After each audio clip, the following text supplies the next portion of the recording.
The alarm was a piercing scream that cut through the thunder of plasma fire. "Flankers, on your left!" a four-armed Vork cadet bellowed, his two lower arms steadying his heavy plasma rifle while his upper two returned fire. His warning came a second too late. Red energy bolts, impossibly fast and precise, sliced through the air from the left. They didn't target the Vorse's heavy torso armor. They struck the joints of his knees and elbows. The giant cadet crashed to the floor, his limbs locking up, his rifle clattering uselessly away. A simulated kill. From the observation deck above, War-Chief Kaelen Vor watched, and a low growl rumbled in his massive chest. His fist, covered in the scarred, gray plating of the Valkor people, clenched tight enough to crush steel. "Pathetic," he muttered, his voice a low gravel. "They are fighting like students reading a book, not soldiers facing death." Down in the simulation chamber, the Crucible, the rest of the elite cadet squad was collapsing. A crystalline Zell warrior, confident in his personal energy shield, marched forward. The enemy AI didn't bother trying to break the shield. Instead, it fired a single low-power shot at the floor in front of him. The shot ricocheted up, bypassing the shield entirely and striking the Zell from below. His form flickered and vanished. Another simulated kill. "Maintain formation," the squad leader, a proud Grothian with polished horns, commanded. He followed his training perfectly. He rallied his troops. He called out targets. It didn't matter. The enemy was a ghost, a fluid swarm of red lights that never followed doctrine. It didn't meet strength with strength. It flowed around their defenses, striking at weak points with cruel efficiency. It was everything they were not: creative, unpredictable, and ruthless. The last two cadets stood back to back, their weapons sweeping the empty space around them. They knew it was over. The silence was worse than the noise. Then, from the floor beneath them, a holographic mine detonated. The simulation ended. A loud final siren echoed through the chamber. The holographic battlefield dissolved, replaced by bare, metallic gray walls. The words "simulation failed," "total squad elimination," glowed in the air before fading. The surviving Vork slammed his fist on the ground in frustration. The Grothian squad leader simply hung his head, his horns seeming to droop with the weight of his failure. They were the best of the best, from the strongest warrior species in the Galactic Alliance, and they had lasted less than 7 minutes. The heavy door to the Crucible slid open with a hiss. War-Chief Kaelen Vor stepped inside. The air itself seemed to grow heavy. Kaelen was a mountain of a being, his presence filling the large chamber. Every cadet, no matter their species, instinctively straightened up. He was a living legend, a hero of the Great Silicate War, the embodiment of Valkor strength and honor. He walked slowly, his heavy boots echoing on the metal floor. He didn't look at the cadets. He looked at the empty spaces where they had been killed. 7 minutes, Kalen's voice was dangerously quiet. A new record for failure. He stopped in the center of the room. His cold eyes, the color of a winter sky, finally moved from cadet to cadet. No one could meet his gaze. "You have the finest armor, the most powerful weapons. You come from bloodlines that have known war for 1,000 years, he said, his voice rising with each word. "And you were dismantled by a simple program, a program designed to mimic a threat that does not fight with honor." He pointed a thick finger at the Grothian leader. "You shouted about formation, but what good is a formation when the enemy is already inside it?" He turned to the Vork. "You have 4 arms. You should have 4 times the awareness. Yet you were taken down by a simple flanking maneuver you should have anticipated." He swept his gaze across all of them. "Your training is a failure. Your doctrine is a failure. You believe that strength is enough. You believe that courage is enough." He took a step closer, towering over them. "It is not. In the dark corners of this galaxy, there are things that do not care about your strength. They do not care about your honor. They see your predictable tactics, and they see a meal. They see your adherence to the rules of war, and they see an invitation to slaughter you." The cadets remained silent, shame radiating from them. "You lack the one thing that truly matters, the one thing that ensures victory." Kaelen leaned in, his voice dropping to a conspiratorial whisper that was more terrifying than his shouts. "You lack the will to be cruel.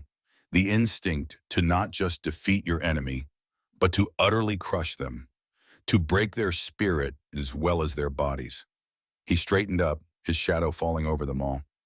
This academy is failing you. It is making you soft. It is preparing you for a war that no longer exists. He turned and began walking toward the door.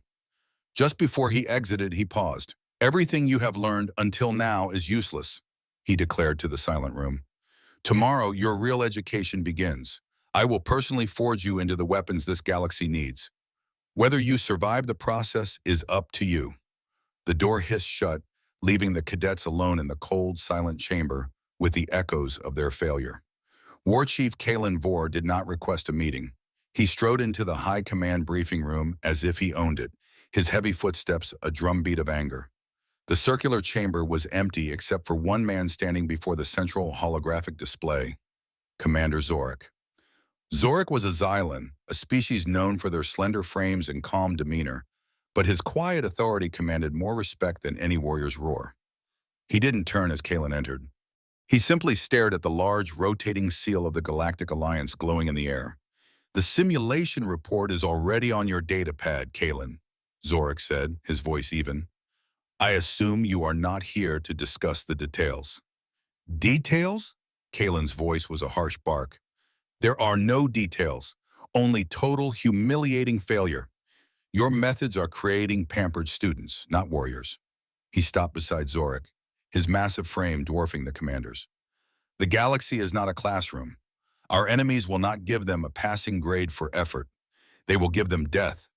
We need to change the training doctrine, now. I agree, Zorik said, finally turning to face him. His eyes, large and black, held no fear. But I suspect our proposed changes are very different. My proposal is simple, Kaelen declared, stepping toward the display. He swiped his hand, and the Alliance seal was replaced by harsh, blocky Valcor script. We return to the old ways, the ways that won the Silicate War. We push them until they break. We teach them pain. We forge them in fear and fire until only the strong remain. We teach them to be like us. Zorik watched the aggressive script pulse for a moment before shaking his head softly. Your ways won a different war, old friend. The Silicates were a tide of unthinking force. We met that force with greater force. But the threats we face now are different, Ed. They are clever. They are insidious. They do not march in straight lines. He gestured back at the display, which now showed a replay of the failed simulation. He pointed to the crystalline Zell warrior being taken out by a ricochet shot. That cadet was one of the strongest in the academy. His shield could stop a cannon blast, but his enemy didn't try to break the shield. It simply went around it. He wasn't defeated by a lack of strength, Kaelen. He was outthought. Then we will teach them to think like killers. Kaelen slammed his fist on the console. We have tried, Zorik replied calmly. For 50 years, we have tried to teach our cadets to be more ruthless, more cunning. But we are only teaching them to be better versions of what they already are. We are not teaching them to be something new. That, Zorik said, his voice lowering slightly, is why I have activated Project Nightfall. He touched the console. The simulation replay vanished, replaced by a simple, stark symbol. A single planet, blue and green, cradled in a black gauntlet. Kaelen stared at the symbol. Disbelief, then confusion, then pure, undiluted scorn washed over his face. You cannot be serious, Zorik. I have never been more serious. Humans? Kaelen spat the word like it was poison. You are bringing humans to this academy? The children of the Alliance? The soft-skinned primates whose greatest contribution to galactic warfare is a slightly more efficient chemical propellant. He let out a short, harsh laugh that held no humor. Their bodies have no natural armor. Their history in space is barely a blink of an eye. They are prey. You intend to place them among wolves like the Valcor and the Vorch? They will be eaten alive. This is not an initiative. It is a sacrifice. It is a calculated risk, Zorik corrected him. Their physical metrics are, as you say, unimpressive, but their psychological profiles are unique. Unique, what does that even mean? Are their feelings more special than Agrathian's honor? It means they have a different relationship with conflict, Zorik explained, his eyes fixed on Kaelen's. Your species evolved as apex predators. You have always been the strongest, the fastest. You fight to prove your dominance.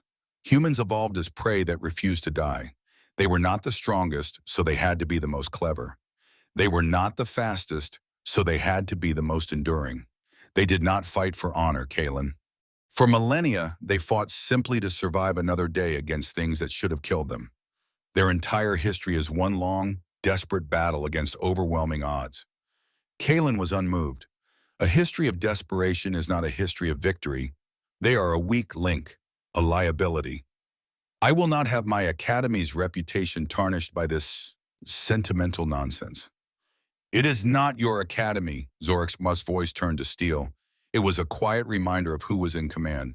And this is not nonsense. It is our last, best hope. He stood face to face with the legendary war chief, unflinching. We have tried your way for 50 years, Kaelen. We have focused on strength, on honor, on discipline, and every year our enemies grow smarter while we remain the same. We are losing. Zorik turned back to the holographic display, his decision made. Now we try something different. The human barracks were quiet. The silence was a stark contrast to the echoing shouts and blaring alarms of the training decks. It was a sterile, functional space, 4 simple metal bunks, 4 footlockers, and the low, constant hum of the Academy's life support system. 3 of the bunks were empty. Her squad mates were at the mess hall, trying to make sense of the strange, nutrient-paced versions of food the Academy provided. Sergeant Jane Cross was not hungry. She sat on the edge of her bunk, a standard-issue datapad resting on her knees. The device was unlocked, but she wasn't reviewing training schedules or academy regulations. She was looking at a single, heavily encrypted file in a hidden partition. The file was labeled simply, Akron. With a practiced movement, she inserted a small, wireless earpiece and tapped the file. There was no clear video. The screen flickered with corrupted data, showing only flashes of a dark, narrow corridor lit by the strobing red of emergency lights. The real memory was in the audio feed crackling in her ear. Static. The sharp, distinct crack, crack, crack of a human kinetic rifle. So different from the deep thump of alien plasma weapons. A voice, young and strained. They're through the west barricade. They're everywhere. Another voice, her own, unnervingly calm amid the chaos. Negative. They are exactly where we want them to be. Jax, hold the line. 10 more seconds. On the screen, a brief, clear image of a face flashed a young man, his face smeared with grime, grinning nervously before looking away. Jax. The sound of something heavy scraping against metal. A low, guttural chittering that wasn't from any known Alliance species. Jane's voice again, still calm but tighter now. Now, Cole, do it now. A moment of silence, then a deafening roar that overloaded the audio feed, dissolving everything into a wall of white noise and static. The feed went dead. Jane's knuckles were white where she gripped the datapad. Her face was a mask of stone, her posture perfectly still. She took a single, slow breath, then another. The ghosts of Akron were always there, just beneath the surface. A soft chime sounded at her door. Instantly, the mask was perfected. She blinked, the haunted look in her eyes vanishing. She swiped the screen of the datapad dark and stood up as the door slid open. The being standing there was a Cygnian instructor named Sari. The Cygnians were a race of scholars and diplomats, tall and slender with large, dark eyes that seemed to see everything. They were not warriors. Sergeant Cross, Sari said, her voice soft and melodic. I hope I am not disturbing you. Not at all, instructor, Jane replied, her tone polite and professional. How can I help you? Sari stepped just inside the room, her large eyes taking in the sparse surroundings. I am assigned as a training liaison for the human contingent. I am here to observe and to learn. She seemed genuinely curious. The data on your species is extensive from a biological standpoint, but quite limited regarding your military applications. We're soldiers, same as everyone else here, Jane said simply. Are you? Sari tilted her head. Forgive my forwardness, but your combat gear has no personal energy shielding. Your standard issue rifle is a projectile weapon. By galactic standards, you are under-equipped. How do you intend to compensate? It was a direct question, but Jane knew it wasn't an insult. It was a puzzle to the scholar. We compensate by not getting shot, Jane answered, her face unreadable. Sari blinked her large eyes, processing the statement. A fascinatingly simple philosophy, but in a direct firefight against a plasma barrage, that seems statistically improbable. We try not to fight in direct firefights, Jane said. She offered nothing more. The silence stretched for a moment. Sari seemed to realize she would not get a straightforward answer. She was too intelligent not to understand that Jane's short replies were walls, not invitations. I see, Sari said, though her expression suggested she did not see at all. The other instructors believe your presence here is a political gesture, a foolish one. Everyone is entitled to their opinion, Jane said. But I do not think so, Sari continued, her gaze analytical. The Alliance does not make foolish gestures. They make calculated ones. That is what makes your squad so interesting. You are a variable that no one here seems to know how to solve. With a slight nod, the Signian instructor stepped back. My apologies for the intrusion. I will let you rest. The door slid shut, leaving Jane alone once more. She walked over to the small mirror above the wash basin. She looked at the reflection, staring back Sergeant Jane Cross of the Alliance Marine Corps. Professional, disciplined, composed. But for a fleeting second, she saw the ghosts of Acheron swirling in her eyes, and she knew that the real test at this academy wouldn't be in the crucible. It would be in keeping those ghosts from swallowing her whole. The crucible was cold and vast. The 4 members of the human squad stood in the center of the chamber, looking small and isolated under the harsh white lights. On the observation deck above, War-Chief Kaelen Vor looked down at them, his massive arms crossed over his chest. He was not alone. Cadets from several other species had gathered to watch the primitives perform. Their expressions ranged from mild curiosity to open amusement. Begin simulation, Kaelen's voice boomed through the chamber's speakers, devoid of any warmth. The world around the humans dissolved. They were now standing in the ruins of a city, with broken walls and debris providing sparse cover. Then the enemy appeared. It was a wave of holographic Valkor berserkers. Each one was a giant, twice the size of a human, clad in heavy armor and wielding a massive plasma axe. There was no subtlety. It was a test of pure, overwhelming force. The watching alien cadets leaned forward. This would be over in seconds. The humans did not form a firing line. They did not brace for impact. They scattered. Jax, left flank, suppressive fire. Jane's voice was calm and clear in their comms. Cole, smoke on the right. Cover our retreat to the choke point. Go! Jax, a large man with a steady hand, dropped it to one knee and unleashed a controlled burst from his rifle. The kinetic rounds, while weak by galactic standards, hammered against the lead berserker's helmet. Not to kill, but to distract. The giant warrior roared in annoyance. Under the cover of Jax's fire and a thick cloud of holographic smoke from Cole's grenade, the squad fell back into a narrow alleyway they had identified moments before the fight began. From the observation deck, Kaelen frowned. It was a basic tactic, but it was executed with flawless speed. The berserkers, roaring with fury, charged into the alley. It was a trap. Forced into a single file line, their numbers meant nothing. The humans, positioned at the far end, opened fire in a coordinated assault, targeting the narrow gaps in the Valkor armor. The first 2 holographic giants fell. Kaelen's frown deepened. He tapped a command into his console.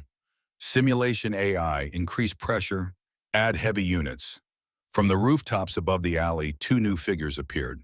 They were holographic representations of Vork heavies, each with 4 arms carrying plasma cannons. They began to rain down fire, forcing the humans out of their fortified position. Break contact! Evasive maneuvers, Jane ordered. Again, they didn't panic. They moved like a pack of wolves, one covering the other, as they sprinted from one piece of broken cover to the next.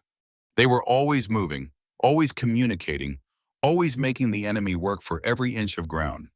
They were not winning, they were losing, but they were losing slowly, efficiently, and with a stubborn refusal to simply die. For 15 minutes, the simulation continued. Kaelen kept adding more enemies, heavier armor, more firepower. He wanted to see them break. He wanted to see panic. He wanted them to fall apart. They never did.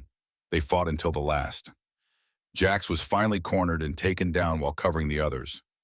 Cole fell moments later, successfully luring two heavies into a faulty building that collapsed on them. The fourth squad member, a young scout named Ramirez, was hit by plasma fire, but in his final moments, managed to mark the enemy commander's position for Jane. Jane, now alone, did not try to run. She used Ramirez's data to ambush the enemy commander, emptying her clip into the back of its head before she was finally overwhelmed by three other warriors. The simulation froze. Kaelen was no longer frowning. His face was a mask of cold fury. He had thrown an impossible scenario at them, and they had not only survived for an infuriatingly long time, but they had inflicted significant casualties. They had fought with a vicious, pragmatic intelligence that he found deeply insulting. "End simulation," he barked. The holographic city vanished. The lights came up, revealing the four tired humans, panting and covered in sweat. Kaelen descended from the observation deck, his heavy boots slamming against the ramp. He strode towards them, his presence sucking the air out of the room. The other alien cadets watched in silence, sensing the war chief's rage. "That," Kaelen began, his voice dangerously low, "was the most pathetic display of combat I have ever witnessed." Jax, who was getting to his feet, stared at him in disbelief. "Sir, we held them for 15 minutes. "You did not hold them. You scurried, you ran, you hid," Kaelen spat. "You fought like rats in a maze, not warriors on a battlefield. There was no honor in your actions, no strength, only a desperate, clawing attempt to delay the inevitable." He stopped directly in front of Jane. She stood her ground, her breathing controlled, her eyes meeting his without fear. "You think tactics can replace power. You think cleverness can replace will," he growled. "You have not learned the most fundamental lesson of all, the reality of combat, the feeling of shock, of impact, of pain." His eyes scanned the room and settled on a weapons rack against the wall. He walked over and took a heavy, metallic baton from its cradle. It was a concussor rod, a standard training weapon for the Valkor. It delivered a non-lethal but agonizingly painful kinetic shock designed to simulate a heavy blow. A nearby Vork cadet, who had felt its sting before, instinctively took a step back. Kaelen hefted the weapon in his hand. A warrior's body is a shield. It is conditioned to endure. It welcomes pain as a teacher. He walked back to Jane, stopping so close she had to crane her neck to look up at him. "Your body is soft, unarmored. It is a vessel of weakness," he said, his voice dripping with contempt. "You will be the example for your squad, for your entire pathetic species." He raised the concussor rod. "I'm going to teach you a personal lesson on the difference between a warrior and prey." The air in the crucible was thick with a silence that felt heavier than gravity. Every cadet held their breath. Jane's squad mates, Jax, Cole, and Ramirez, tensed, their muscles coiled as if to spring forward. But they were frozen in place by shock and military discipline. The alien cadets watched with predatory glee, eager to see the arrogant human put in her place. War-Chief Kaelen Vor loomed over Jane Cross, the concussor rod held high. To him, this was more than a lesson. It was a reaffirmation of the natural order.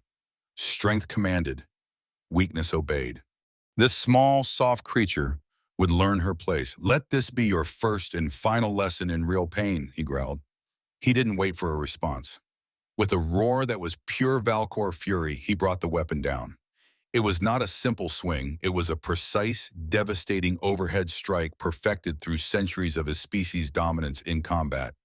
The rod hummed with kinetic energy, blurring as it sliced through the air, aimed to crash down on Jane's shoulder and send her crumpling to the floor in agony. But Jane did not brace for impact. She did not flinch. She did not even try to dodge. As the weapon reached the peak of its arc and began its descent, she moved. It was a movement so fluid and economical it was almost invisible. She didn't step back. She took a small, sharp step forward and to the side, flowing under Kaelen's outstretched arm and inside his guard. His immense size and the powerful swing of the weapon suddenly became his greatest weakness. His momentum was a runaway train on a fixed track, and she had just stepped off the rails. For a split second, Kaelen's warrior instincts screamed that something was wrong. His target was no longer where she was supposed to be. He tried to alter his swing, but it was too late. Jane's left hand rose, not in a block, but with an open palm. It met his thick, armored forearm with a gentle touch that was horrifyingly precise. She wasn't trying to stop his arm. She was merely guiding it, adding the slightest bit of rotational force to his own unstoppable momentum. His arm, carrying the full weight of his body and the weapon, was nudged just enough to send it swinging harmlessly past her head. In that same fraction of a second, her right hand shot up. It wasn't a punch. Her fingers wrapped around the back of his elbow joint. Kaelen's eyes widened in dawning horror. He felt the impossible leverage, the terrifyingly correct angle of pressure. He tried to pull back, but his body was still moving forward from his own attack. Jane twisted. She used her entire body, her hips and shoulders turning as one, channeling all of his forward momentum into one single catastrophic point, his elbow. Crack! The sound was not loud, but it was sickeningly clear and sharp in the silent chamber. It was not the sound of metal bending or armor denting. It was the wet, organic sound of a joint being forced to bend in a way it was never created to. A raw, strangled scream of pure agony was torn from Kaelen's throat. The concussor rod slipped from his suddenly nerveless fingers. His arm, his weapon, his entire source of pride, hung at an unnatural, broken angle. Pain, white-hot and absolute, exploded through his nervous system. But worse than the pain was the shock, the utter disbelief. It was impossible. He was Kaelen Vor. He was a Valkor. This could not be happening. He stumbled back, clutching his ruined arm, his mind struggling to process the event. Jane gave him no time.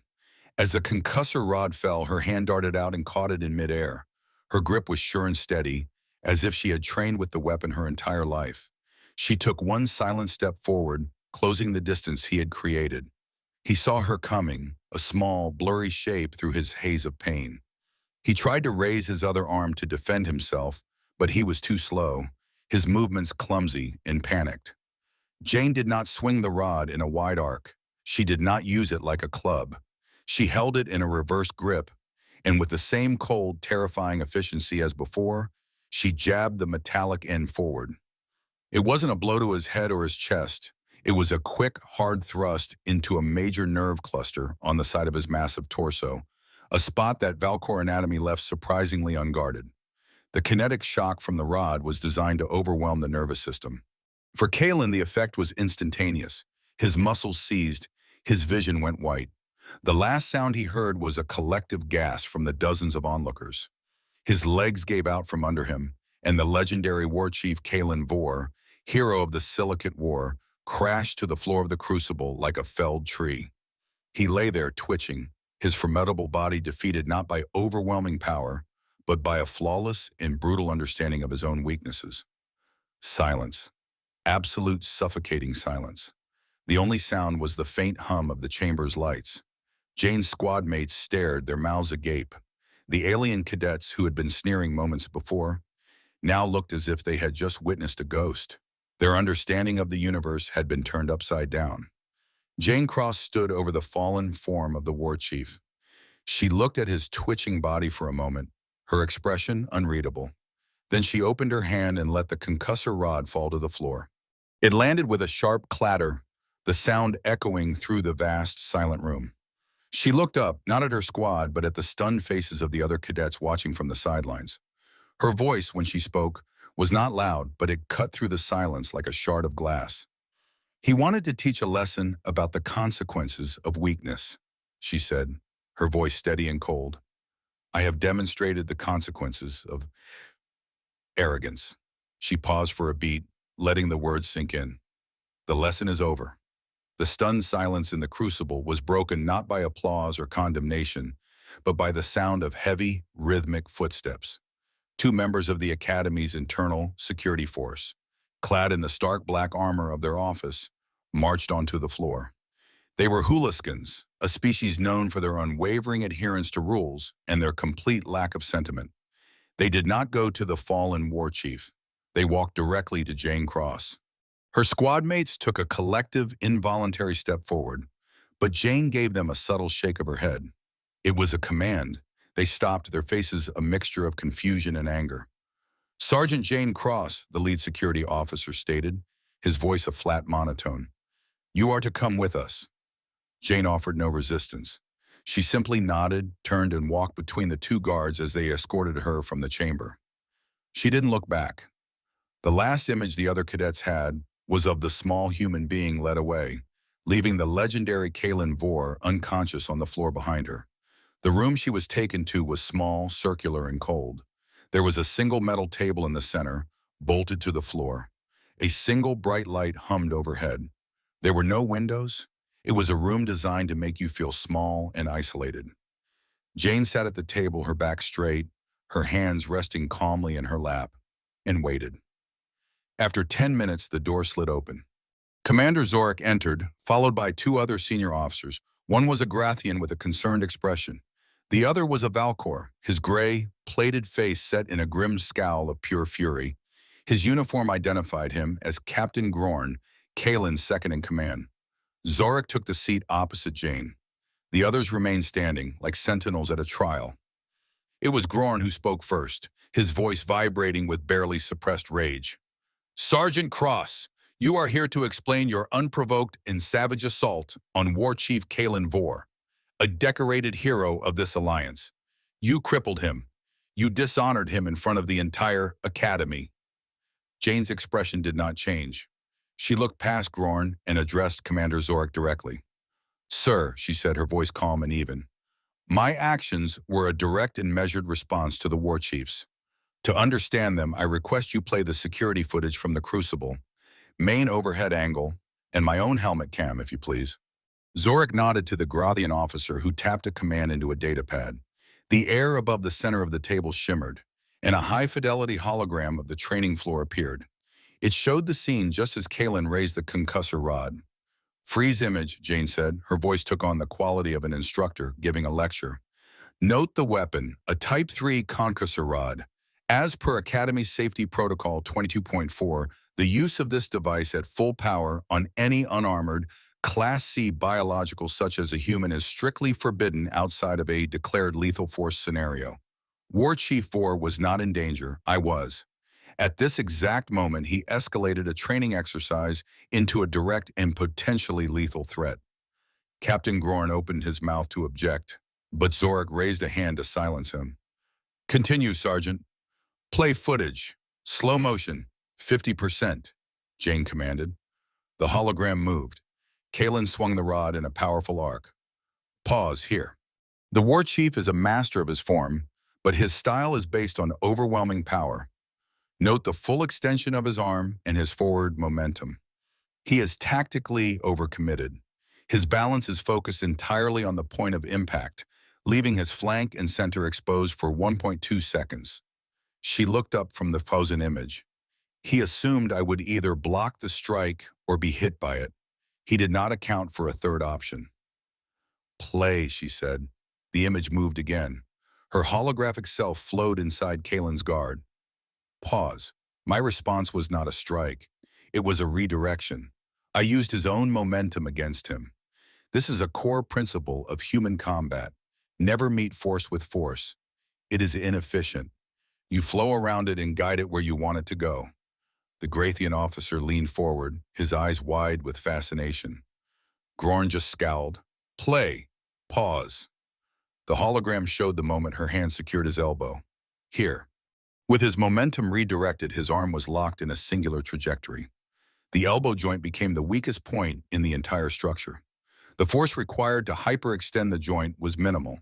It was the most energy-efficient method to neutralize the immediate threat from his weapon or arm. You call that efficient? Grorn snarled. You call breaking the arm of a war chief efficient? Yes, Captain, Jane replied without a flicker of emotion. It was more efficient than allowing him to crush my clavicle. It immediately removed the weapon from the equation. She gestured at the hologram. Play. The hologram showed Kaelen stumbling back as she caught at the falling rod. Pause.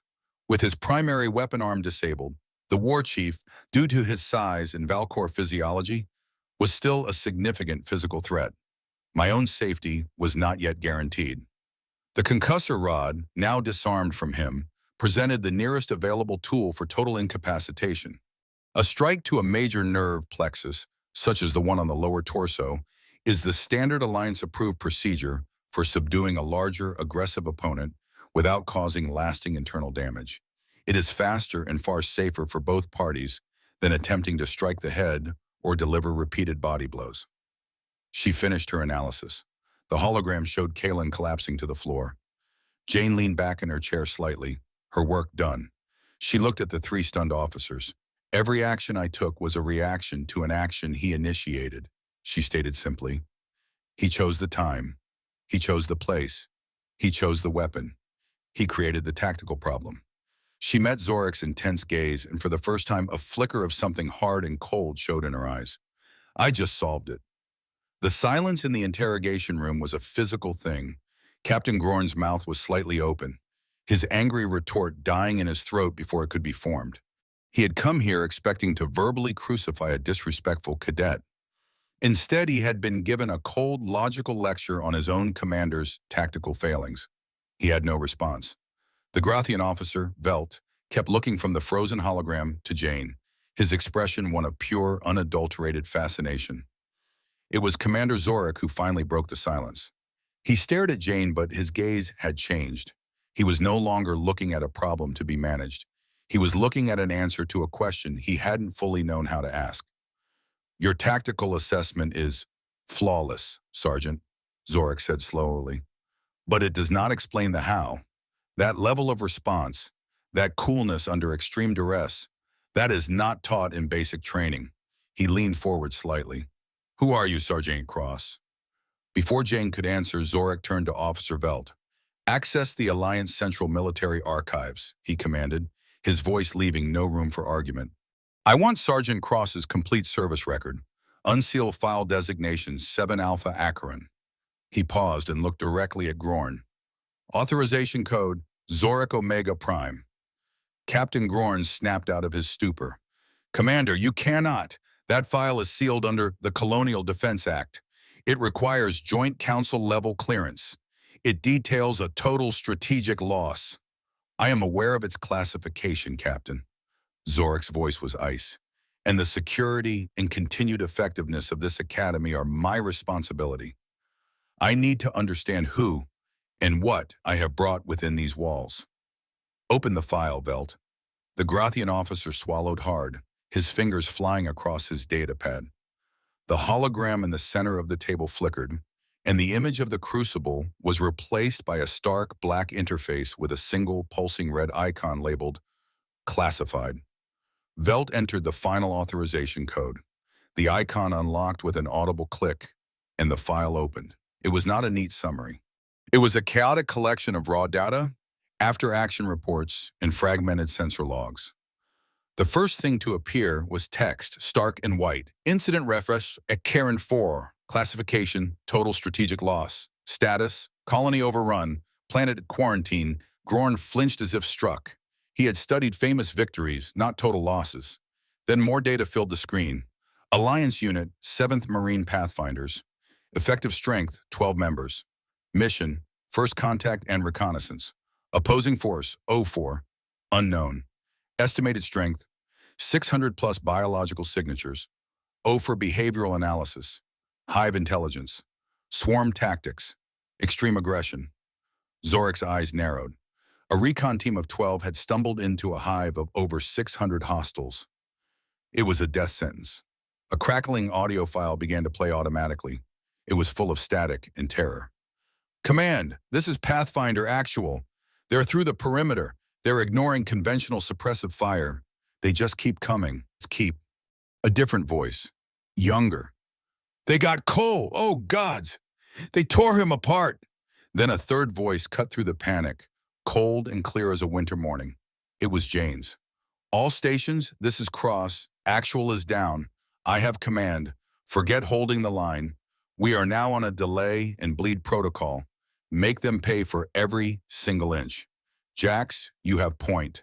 Funnel them into Sector Gamma. Ramirez, rig the mining charges, on my mark. The audio cut out. The hologram shifted to a tactical map of the Acheron 4 colony.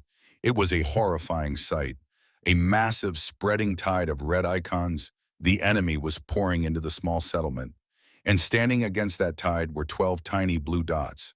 They watched as the blue dots began a masterful fighting retreat. They weren't just running, they funneled the overwhelming red tide into narrow canyons, only to detonate hidden mining charges. They collapsed bridges. They used the colony's own infrastructure as a weapon. It was a brilliant, brutal, and utterly desperate defense. It wasn't a battle. It was a controlled demolition, and the Pathfinders were using their own lives as the fuse. The final piece of data appeared on the screen. It was the last official report, filed by the commander of the rescue fleet that had arrived too late to save the colony, but just in time to save the evacuees. Outcome: civilian colony evacuation, 98% successful. The 7th Pathfinders delayed the hostile advance for 72 hours, exceeding all tactical projections. Pathfinder unit status: 8 members KIA. 4 survivors, critically wounded. Note: Sergeant Jane Cross assumed command following the death of her CO. Her unconventional and highly effective guerrilla tactics were solely responsible for the successful civilian evacuation. Recommendation: posthumous citation for valor. Upgraded to survivor status. File sealed by Colonial Defense Act to prevent widespread panic regarding O4. The hologram vanished. The room was utterly silent. Captain Groin stared at the empty space where the file had been, his face pale. The fury was gone. The arrogance was gone. All that was left was a horrified awe. The cadet he had accused of savagery had survived a 3-day slaughter that would have broken his entire company. Zorik slowly turned his head to look at Jane. His voice, when he finally spoke, was soft, filled with a new and profound respect. "Acheron," he whispered, the name itself seeming to carry a heavy weight. "You weren't just in a battle, Sergeant." He looked at her still, calm face and finally understood. "You were in a crucible far hotter than any I could ever build here." Kaelen Vor woke up to a gentle, rhythmic beeping and the sterile scent of cellular regeneration gel. He was in the Academy's advanced medical bay, a place he had only ever visited to check on his injured cadets. He had never been a patient. He sat up. His arm felt whole. He flexed his fingers, rotated his wrist. The advanced medical nanites had already repaired the shattered joint and torn ligaments, leaving no scar. The physical pain was gone, but the phantom ache of humiliation remained, burning hotter than any physical injury. A medical droid glided silently to his side. "War-Chief Vor, your vital signs are stable. You are cleared to leave." Kaelen ignored it. His eyes were fixed on the data pad resting on the table beside his biobed. With his newly healed hand, he picked it up. His security clearance gave him access to the Crucible's recording archives. He needed to see it again. He needed to understand. He played the video. The first time he watched it, he felt a fresh wave of rage and shame. He saw his own arrogance, his condescending speech, the raising of the concussor rod. He saw the small human female standing before him, looking utterly insignificant. Then he watched the moment of impact. He played it again, and again, and again, each time slowing it down further, until the entire exchange stretched from 3 seconds into a full minute of agonizing detail. And the rage began to fade, replaced by something else, something cold and unsettling. He wasn't watching a lucky counterattack. He was watching a master at work. He saw it now, frame by frame. He saw the way she didn't just dodge, but moved into his attack, turning his own strength into a liability. He saw the almost casual way her hand guided his arm astray. He saw the precise, brutal efficiency of the elbow lock, a move that required a terrifying understanding of Valkor anatomy. He saw the way she caught the falling weapon, not with surprise, but with an instinct that spoke of countless hours of training. He had been dismantled. It was not a fight, it was a dissection. She had taken him apart, piece by piece, with the detached precision of a surgeon. He had come at her with the force of a tidal wave, and she had simply stepped aside, letting the wave crash into nothing. then used its own receding power to pull him under. Who was she? His pride demanded an answer. His warrior's soul, for the first time in his life, felt a flicker of something he had never experienced before. Doubt. He accessed the Academy's personnel files. He pulled up the file for Sergeant Jane Cross. It was sparse. Basic training scores were adequate, but not exceptional. Standard service record. Nothing remarkable. It felt wrong. The woman in that video was not adequate. He noticed a sealed addendum to her file, flagged with a high-level security protocol. He tried to access it, but his clearance was denied. Fury flared in him again. He, Kaelen Vor, was being denied information in his own academy. He overrode the denial with his War-Chief command codes. It was a breach of protocol, but he didn't care. The file opened. Incident Ref Acheron 4. He read the report. He saw the numbers. 12 Marines against 600 hostiles. He saw the mission, a simple reconnaissance that turned into a slaughter. He watched the fragmented helmet cam footage. He saw the dark corridors, the inhuman enemy, the sheer, overwhelming chaos. He heard the screams, the desperate last stands. And through it all, he heard her voice, calm, commanding, making impossible decisions in impossible situations. He watched the tactical map as her small squad fought their desperate, brilliant retreat. He, a master of strategy, could see the genius in her actions. She wasn't fighting a battle to win, she was fighting a battle to buy time, trading space for lives. Every move was a calculation. Every sacrifice had a purpose. He read the final report. He read about the 72 hours. He read about the 98% civilian evacuation rate. He read that this adequate sergeant had been solely responsible for it. Kaelen leaned back, the datapad slipping from his fingers and clattering onto the floor. The sterile scent of the medical bay suddenly felt suffocating. He had built his entire life, his entire philosophy, on the bedrock of Valkor's strength, on the belief that power, honor, and an indomitable will were the keys to victory. He had looked at Jane Cross and seen a soft, weak creature, a lesser being. He was wrong. He had not been facing a student. He had not even been facing a soldier. He had stood before a survivor of a hell he could barely imagine and had arrogantly tried to teach her about pain. The realization washed over him, cold and absolute. His pride, his honor, his entire understanding of what it meant to be a warrior, shattered into a million pieces. In the pristine silence of the medical bay, the great War-Chief Kaelen Vor felt, for the first time in his life, truly and utterly defeated. And the one who had defeated him hadn't even needed to throw a punch. She had simply shown him who she was. The interrogation room was gone. Jane Cross now stood in Commander Zorek's spacious office, a large window behind him offering a sweeping view of the Academy's gleaming spires. The air was no longer cold with suspicion, but thick with possibility. "The inquiry is officially closed, Sergeant," Zorek began, his voice formal. "Your actions in the Crucible have been deemed a justifiable response to a clear violation of Academy protocol and a direct threat to your life. You are cleared of all wrongdoing." "Thank you, Commander," Jane said, her expression neutral. "Do not thank me," Zorek said, gesturing for her to take a seat. He remained standing. "You have exposed a flaw that has been rotting at the core of this institution for decades. We have been so focused on creating stronger warriors that we forgot to create smarter ones. We don't need another Kaelen Vor. We need 1,000 of you." He leaned forward, his hands resting on his large desk. "That is why I am not simply reinstating you to cadet status. I am offering you a new role." He activated his desk's holographic display. A new insignia appeared in the air between them, a wolf's head superimposed over a complex star-like pattern. "I am creating a new division, effective immediately. It will be called the Apex Program. It will not be an elective course. It will be mandatory for every cadet who wishes to graduate from this academy. Its purpose will be to deconstruct and rebuild our entire approach to combat. It will teach adaptability, improvisation, and the principles of asymmetric warfare." He looked at her, his dark eyes intense. "And I want you to run it, not as an instructor, as its director.